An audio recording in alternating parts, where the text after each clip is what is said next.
Hi friends, Jen here with Serenity Hill Farmstead. In the last video we talked about the garden planning for this year. Sorry, the camera's shaking. It's a little cold and my phone does not fit in my tripod, so we're just gonna have to, make it work. Anyway, so garden planning was for the new garden for our homestead, and that's gonna be way over there in that section here. In the last couple years, we've been using this fenced area right here as our garden, and it's worked great. But like I said in the last video, we have changed some things and we've decided we want some separation between this being the business side of our property and that being the personal side of our property. So you hear all the snow, it's super crunchy. It is. We have a warm up, which I'm so excited about because it's not frigid out here anymore. But now we've got that nice ice crust on top of the snow, and it's still really deep. So we're still kind of trekking through here. But I want to show you, because we're out here doing chores anyway, I want to show you what we're going to do and talk a little bit about it. And I'll show you on paper too when we get back to the house, but I want to show you a little bit of a visual of what we're going to do while we're here. This is one of my favorite spots on the farm, and it's really hard to translate on camera here, but you can see everything, and it's just such a beautiful angle. So, all right, here where you can see the remnants of the last garden, we've got 6 herb beds here. We also have this herb bed here, and right behind that you can see kind of the leftovers from the high tunnel that used to be there. That is all going to get cleared out, and we are going to make a big Tulsi bed is what I've decided over there. I'm pretty sure. 90% sure. 99% sure. We're going to go for it. And then way up over here, we've got our orchard over here, and I've got big plans for this, and I will explain all of that when we get into it and we get more fruit trees planted up here. We lost a couple over the last couple years, so I want to get more planted in here, and I have a big plan for doing an herb orchard in here that I'll explain on another day. This patch right here that I was just standing in actually is our berry patch, and we've got several different rows of red raspberry and golden delicious, or what are they, golden thornless raspberries up there. So now we are in the old garden, and that's where the tomatoes were last year. And right here is going to be the greenhouse. Let me show you that. So this spot right here, I went ahead and put plastic down. You can see it kind of recessed in there, and then those bumps are actually cinder blocks holding down the landscape plastic that's there. And I think I marked out a 10 by 16 spot, but I ended up only getting a 7 by 8, I think it is, greenhouse. I got the Costco greenhouse, and when it comes time to build it, I will share that. But I have a beautiful plan for that is just going to make more sense on paper, so I'll show it to you there. Yeah? Okay, yeah. We'll show it to you there. All right, but if you can imagine, let's see if we can get a good spot. This was going to be where we were going to put a window greenhouse. And all of my windows over there, they ended up getting broken. The vast majority of them by animals. So we went another way, and we went ahead and purchased the Costco greenhouse, which I'm actually really excited for. It is significantly smaller, but I think it'll do the job for what we need for this year. The big thing that we need for this year is actually a dry house, and that is a totally separate video, but I will touch on exactly what that is and the purpose for it, and I have no idea where it's going to go yet. Absolutely no clue. So we got to figure that out too, and that really should be in our plans that we're figuring out for this year for gardening, because that's a huge part of what we're going to do, and I have to dedicate space for it. So there's that. But greenhouse going here. So picture the greenhouse here. I think we're going to have it facing to the east so that most of the walls on it are getting the south facing sun. So that's south, that's east. I think that'll be great. And then plus when you pull up, and you're looking straight at the garden, you're looking straight at the herb garden here, you're going to see that really pretty aesthetic of having the greenhouse there with the entrance, and I've got some things kind of already waiting to decorate it. So we'll have that, and then I'm going to have rain catchment off of that on either side, I'm thinking. And then around it, I'm going to do raised beds around the greenhouse, and then we're going to do what we did in the homestead garden, and we're going to do just framed out beds along there, And then this fence is, if you can see it behind the panel here, there's fence all the way around here, and that's going to stay here. And I'm gonna just continue to frame out along the fence, both on the inside and the outside, with perennial herbs, bigger ones like rose bushes and hibiscus and things like that. So it'll be so pretty. And then there's this spot here, which is gonna be big. This is about 50 feet long, and about that marks the end of it. And that is going to be our hops rows. We started hops last year, so they'll take off this year, and we're gonna have to do a big trellising system because hops can grow 2 feet a day. Yay. So they'll get really big and they'll kind of arch over and go down. It'll be so pretty. And that is probably, even more than the greenhouse, the thing I think I am the most excited for. All right, it is the next day, and I spent the better part of last night getting most of the farm all mapped out. All in all, it looks like we're going to have about 55 herbs that we're growing this year, and I might add 1 or 2 more because I feel like I'm forgetting stuff. I feel like I'm forgetting something. Something important that I wanted to do this year. I just have that feeling. I will have to dig back into my notes from last year. It's really important when you are planning a garden space, be it a farm or be it just your garden, even if you're just doing some pots on your deck or something, that you keep notes, because you learn new things every single year. Even doing this for well over 10 years now, I still feel like every year I learn something new. And if I don't make notes, I repeat mistakes, or I will just end up planting something that I didn't like, or I'll do something wrong and I'm like, oh, that was a stupid mistake. I knew that, but I didn't look back at my notes. So make notes, have a little journal, have a little binder, have whatever works for you, and learn from it each year. So I'm going to show you exactly what I have planned this year. You've seen it in person covered in snow, but you've seen it in person. So that'll help kind of hopefully piece together exactly how this is going to work. All right, there's no way I'm going to be able to capture everything all together, so we're going to have to do it in spurts here. And then maybe, hopefully, I can get like an aerial shot at the end of this. So over on this side, this is where our orchard is. I showed you where we have the fruit trees. That takes up basically next to the raspberry beds, pretty much all right in this space. And we are going to be expanding that down. And like I said, I'm going to talk about that in a totally different video, because putting together an herbal orchard is a whole different deal. So moving up at the top, this is the east side. We've got red raspberry rows, and you see how I've got, this says red raspberry, and then there's these extra boxes here with arrows. This just means I'm expanding them another 6 feet. So these will be a total of 1, 2, 3, 4, 5, 6, 7, 8, 9, 10. I should really count this ahead of time. 12, 13, 14, 15, 22 feet. We'll have 3 22-foot rows of red raspberries. And the raspberries on here are for us. The red raspberry leaf is what is for the farm. So moving down, I have a spot kind of here or there. You see, I don't have anything here because I'm not 100% sure what I want to put here. I may just put a double spot of skullcap. Hyssop is going to be in here. Hyssop is incredibly invasive, and it goes everywhere. It's not super fast. It's not quite as fast as, say, peppermint or oregano would do, but it does spread. So eventually hyssop is gonna be coming down here, and this may all eventually become a hyssop row. And I'm okay with that because hyssop is incredibly beneficial. It's a fabulous expectorant. It's super beneficial as a market herb. It's super beneficial as an herb for our family. So I would not be mad if we just have a straight hyssop row. That's okay. And we've got skullcap that we're going to be doing here. This is the official skullcap that we're doing. We have a walkway right here, and you notice I have a couple walkways here, but then like the walkways go away here. That's because these were like the original 3 herb beds to our farm. When I had first started, I said, we're going to start a few herb beds. I want to burn them. I want to see how they do, experiment with that, because we are planting on a hill here, and then we'll see how it goes from there. And we have walkways. So at some point in time, these walkways may disappear. They may not. It is really nice to be able to like sit on there and work from side to side. If we need more space to grow, then these will become growing space, and then we'll just berm and we'll have little walkways in between each one of these. But that would be a very, very small walkway because remember, each one of these is a foot. So this is only 4 feet from here to here. So we'll see. For this year, they're staying put.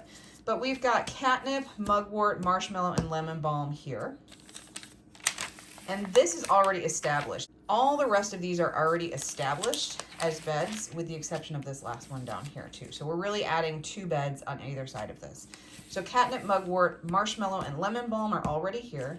Spearmint, peppermint, chocolate mint, peppermint, again on this side. These are already here. Those are just gonna continue to do what they do. And then we have, last year, this was all calendula. It was like half calendula, half California poppy. And then we had a failed experiment down in here. So it pretty much just sat wild, turned into weeds. I put plastic on it, so we're solarizing it and killing everything that is in there now, which unfortunately ended up being some thistle and some other random weeds. And that'll be ready to broad fork and plant in for the coming spring. And in here, we're doing 3 different types of Tulsi. We're gonna do Rama Tulsi, Krishna Tulsi, and Temperate Tulsi. And I'm gonna do a whole other video on Tulsi and the type of Tulsi that you want that's medicinal, and all of these different types also have medicinal purpose. So it's a whole different deal. I get a lot of questions specifically about Tulsi, so I'm gonna do a different video on that. Here we have half ashwagandha, half astragalus. These are not going to get harvested this year. These are going to get overwintered. Hopefully, I'm going to think about experimenting with this because this is not perennial, okay? This is going to be, either I'm going to pull them or I'm going to get real brave and experiment with overwintering them so we can hopefully get some bigger roots. But in our area, this is normally an annual thing. We have yarrow already established here. It's there. I'm not going to mess with this year, but I am going to move this in the next year, maybe at the end of the next season. I don't know. But we have yarrow here. I already seeded a big, long 50-foot row of mullein here. And then here on the end, this is going to be the one that we're starting new, and this is going to be all stinging nettle. So stinging nettle can get invasive, but it's not crazy, again, like a mint would be. It needs to be in an area where it is not going to be high traffic.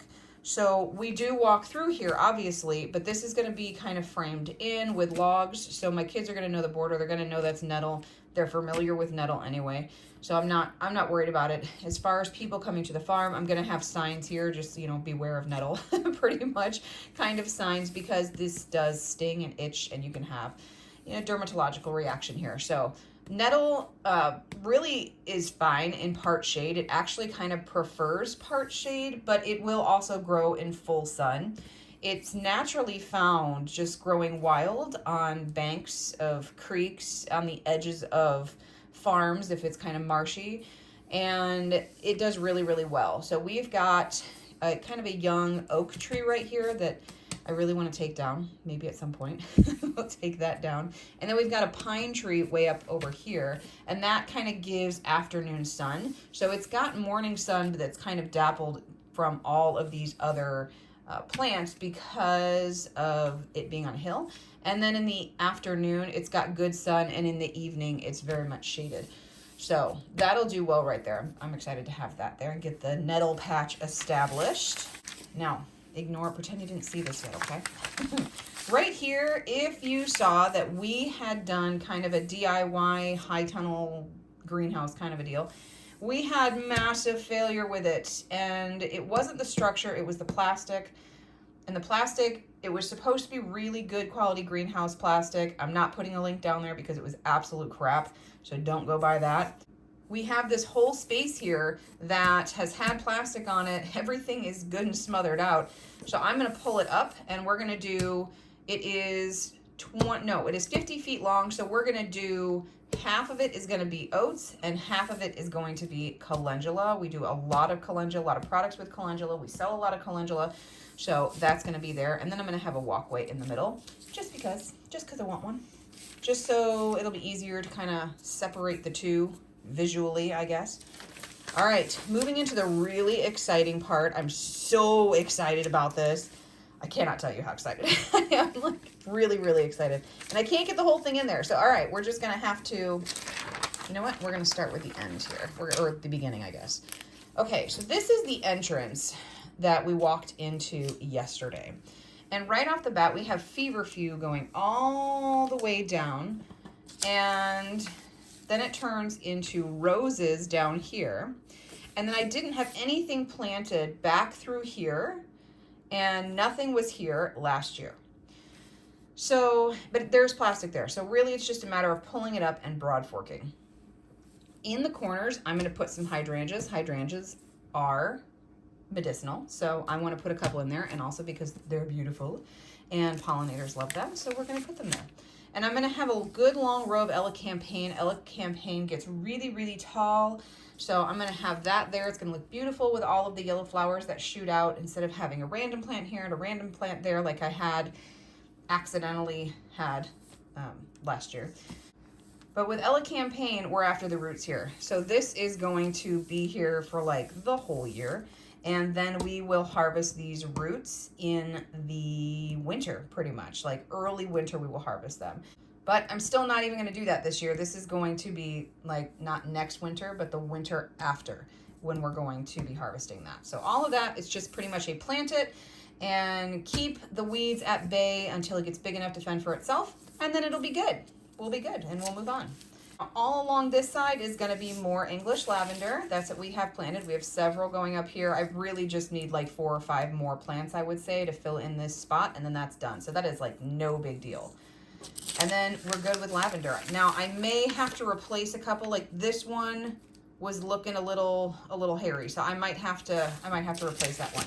But all these guys here are good and strong, very full plants, very nice, and they will do just fine in the coming year. All right, so going back to the entrance here, when we walk in, I want to kind of make a path in here, but I don't know if I'm going to get to that this year. That may be in another year. My goal for in here is really just this really beautiful tea garden educational type of space. This centerpiece right here, this is the greenhouse. So we'll have rainwater catchment off at either side. I want to put a nice deck out front. Again, I don't know if we're going to get to that this year, but I'm putting all my hopes and dreams up in here, and we'll see what we can provide for this year. Around here, this is just kind of a low line to frame out around the greenhouse. I'm gonna have helichrysum around here, just this real low-lying plant. I mean, not super low-lying, it does come up a bit, but it's not gonna block any light that is needed inside the greenhouse. In the back here, I have Vanna and Amrita Tulsi, and I'm experimenting with Tulsi this year. I'm planting all the different types of Tulsi to see which works best in our area. And really, to be able to speak to all of them, I want to have experience with all the different types of Tulsi so that I could, more accurately talk about them. So those will be back there. Yarrow here is already there. It's already established here. I'm literally planting this entire thing around this gorgeous yarrow plant that is just so big and vibrant and happy. It really is this 3 foot by 3 foot yarrow plant. It's beautiful. So I'm leaving it there. I'm planting meadowsweet all around it. Another rain catchment here that's going to come off the greenhouse. And that's going to be our main water source for most of what is in here. Now, the thing with herbs is the vast majority of them that we plant anyway don't take a whole lot of water. I'm not doing raised beds in here. All of these are going to be framed out beds, just like we did in the garden planning video that I did, which I will link down below if you didn't see it. I did a whole layout and talked about the plans and what we are going to do for our homestead garden. And this here is the farm garden. So last year we had planted tomatoes in this row here, and there's still plastic down there. So I'm going to pull up that plastic, broad fork in here in the spring. And this is where we're going to be planting the chamomile, which I'm super excited about because chamomile is just my all-time favorite smell ever. And back here, I've always had this plan and this dream of doing these rows to fit the systems, which is much like I teach herbalism. It's a lot easier to say, I'm having an issue with my gut. Here's all of the herbs that could possibly help you. Let's talk about all those. So I'm going to plant herb beds around the nervous system, the gut, and the lungs, because those are the big ones, the ones that I talk about the most, the ones that people tend to have the most amount of issues with. So that's what we're going to do. So we've got blue vervain and valerian in this first one. We've got passion flower, big, huge vining plant. So we're probably going to do an archway either across to here or it's going to go across like this. And then we'll have lemon balm, nice low line plant here. Now, passion flower is not perennial here. So this will be a planted once and it's going to die back. And then next year we'll have different plants. Valerian is going to get harvested by the root. Blue vervain does what blue vervain wants. So even though I am planning to have blue vervain here, it may end up way over there. Who knows? Because that's what happened before I planted it over here where there were oats. And you know where we had blue vervain? Way up in here, where we had an old raised bed that didn't even have any soil in it. And that's where the blue vervain decided it was going to live. So we'll see. We'll see if it lets me put it here, and we'll just go from there. For the gut beds, we've got fennel and dandelion. I'm hoping that this will work because every single time I have planted fennel on this farm, I can plant it at the house just fine, but on this farm, every single time I have planted fennel, the deer have come in and eaten it. The rabbits have come in and just decimated it. It has never, ever survived. So what I'm planning on doing is getting it good and big inside the greenhouse and then transplanting it out into a gut bed and praying.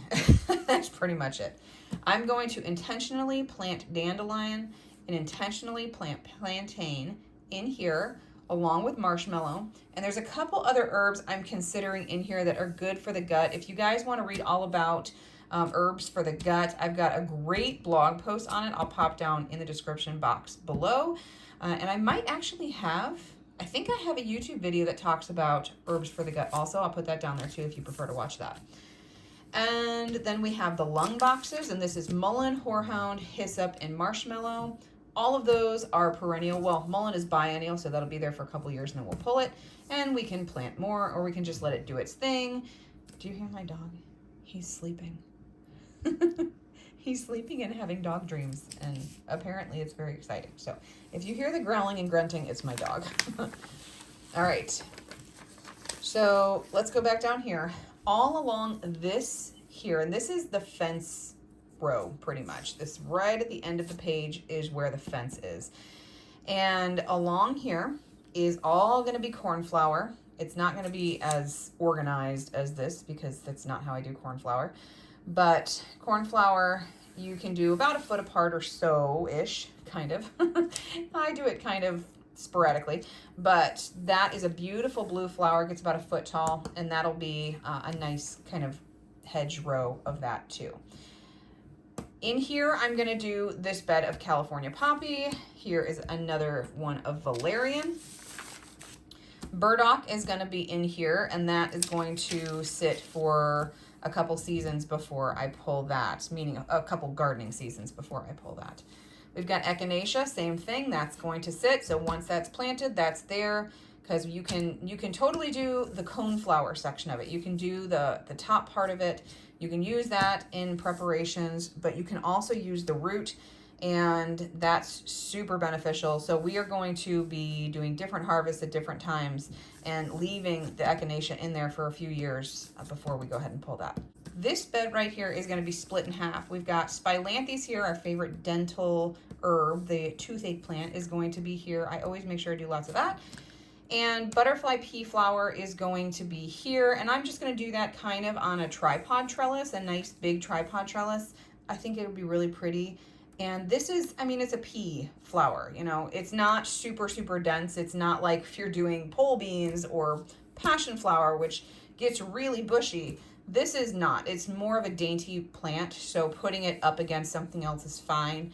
And putting it on that kind of trellis, I'm still going to be able to see and access all of the blossoms just fine.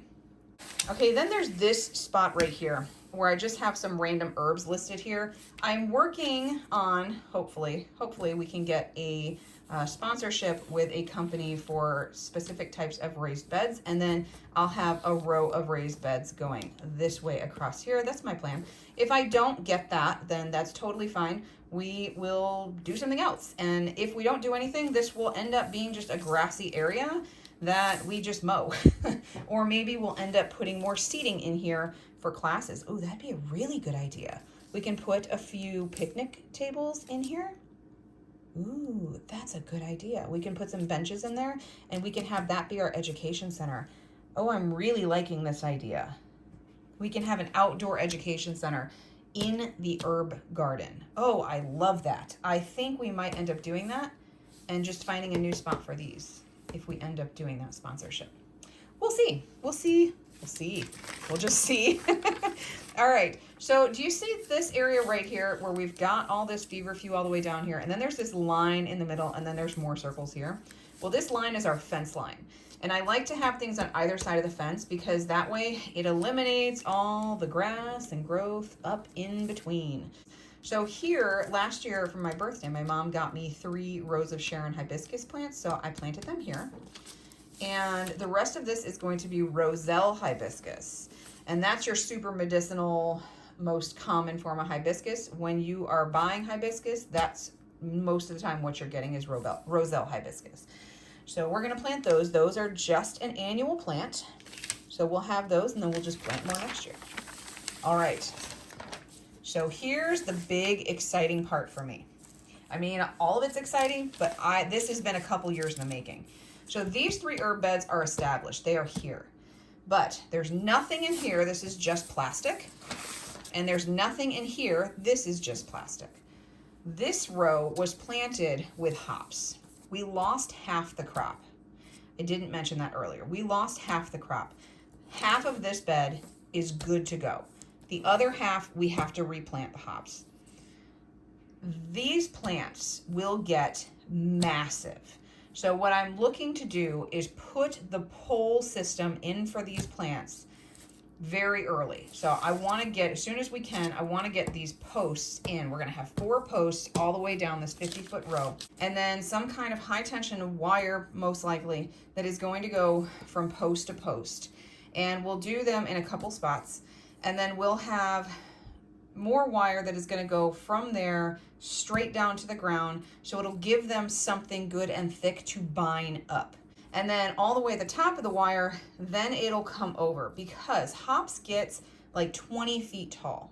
And I don't want to have to climb a ladder or rig something with it. We're going to have to lower it down and bring something up. This is, we put it up once, it should be good, make it good and storm resistant. We get some nasty storms here. And we'll be able to just stand, or maybe like on a small ladder, be able to stand up and harvest everything, because it'll be going up and then it'll be going across here. There are some options for herbs that I can plant here, and I'm just gonna wait on that to see how these are gonna grow, how fast they're gonna go, before I plant something here, because the last thing I want to do is waste my time and energy and seed in planting anything along the bottom here that is just going to get shaded out, or it's not going to have time to mature before these hops, you know, take over and do all that. I mean, worst case, I'm not going to be able to plant anything here, but maybe because we're replanting here, as I throw the paper away, maybe because we're replanting here, we will have a full season to be able to plant here. We'll see. We'll see how that goes. And then on this side, we're getting our St. John's wort bed totally established here. This is a perennial plant. It grows really well here. It grows wild all over our farm. And this, I want it intentionally planted here. Everything that we have harvested so far from our farm has been wildcrafted, and it's kind of a pain to go find it because it's not really in a easy to find spot. It's like in the brush, and you gotta hike through all the brambles and things to get to it. And it's here and there. It's just kind of everywhere, very sporadic. So I'm gonna plant a good intentional row of it here. Part of why I like to draw this out like this is because I'm a very visual person, and I want to see it all. I want to see it all planned out. I want to be able to make my notes to say, oh, that's not going to work. I can see it in the ground. I can see it planted and growing, and I can get a more accurate picture of what's going to happen if I can actually see it. Does that make sense? I know it makes sense. It makes sense in my brain. So I wanted to draw everything out, and then I can make my notes. I can say, just like what we did with the St. John's wort here, I have notes going all down the side, how I need to amend that soil. So I know I need to add some sand or some perlite in there because it doesn't like a super rich soil. It likes something a little more loamy. So we're going to add that into that section where there is a little bit more of a denser soil there. Just a little bit. It'll be fine. It'll grow. We're not worried about that. So that's my whole plan. Subject to change, of course. this looks like a lot, and it is a lot, but you have to understand a lot of this is already established. This is not me starting from scratch. So don't see this and go, whoa, that is so much planting. It is a lot. It is a whole lot, but a lot of it, like I said, is already established. We're expanding a little bit with the feverfew. The roses are there. I might buy a couple more. I buy those as starts and get those in. The hydrangeas will be new. A couple lavenders. There is all of the stuff that's inside. This is all new. This whole thing is new, and that's going to be a project. But this is also going to be like our education center, okay? And I guess I'm kind of giving away that our education center is no longer going to be our education center. Now I'm going to have to do an update. We'll talk about that in another video. We are going to change gears, and our education center is going to look a little different because of space, how we want to organize things, and we are going to need an herb dryer. That is going to be a mandatory thing, because when you're drying things, or when you're growing on this level, even though this is incredibly small scale for an herb farm, this is meant to be local and a little bit online. This is not meant to be this big herb production. For that, we'd need to farm our entire farm, like our entire acreage, and we're not going to do that. There's room to expand in this some. That's what this random piece of paper is here. See this random piece of paper here at the end? If you notice that, like, why is there another piece of paper there? That's because eventually there will be high tunnels there. And that's not going to be this year. It was going to be this year, but now we've decided to wait since we're moving. But when you are growing a bulk amount of herbs, you really do need to be mindful of how you are drying them. And again, that'll be in a different video. But drying your herbs just for yourself is a relatively easy thing. But when you are drying herbs, you want to make sure that you're drying at temperatures that are not killing your herbs, but like killing the medicinal properties and all the good things in them. But it's also warm enough and going for a long enough temperature where you don't have to worry about all of the germs and like the bad microbes and things getting in there and contaminating your herbs and making you sick. You don't want that to happen. So we have to have a dry house, and doing a dry house is going to take up space. And I want to put it somewhere where it's not going to be out of the way. I want it to be something that I can easily access, even if I do progress and end up needing a wheelchair at some point. Or if I want to do classes and I want to show people the dry house, which I know people are going to want to see coming to our farm. They want to see the dry house and how all of this works. And I want that to be very easily accessible and right up front for people to be able to see.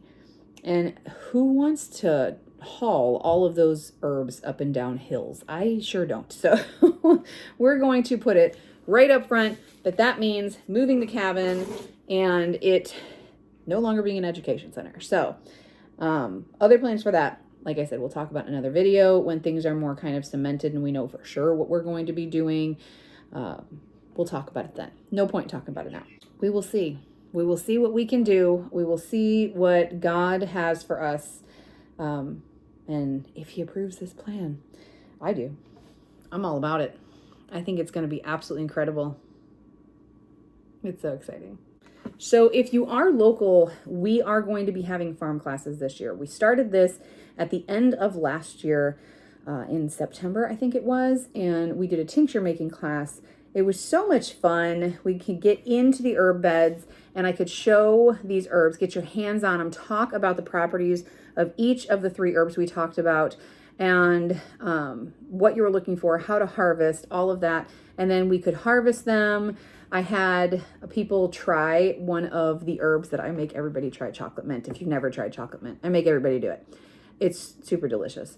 And then we sat down and we made herbs, and you took all of your information and your herb with you in your tincture, and it was a lot of fun. It was a great turnout, and it was so nice to have people that I've gotten to know here and I've gotten to know at market come out and experience that with us.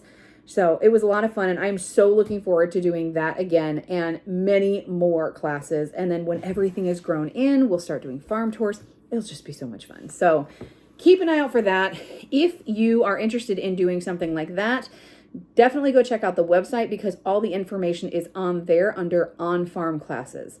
So that is all under Herb Shop. I'm pretty sure that's where I have everything.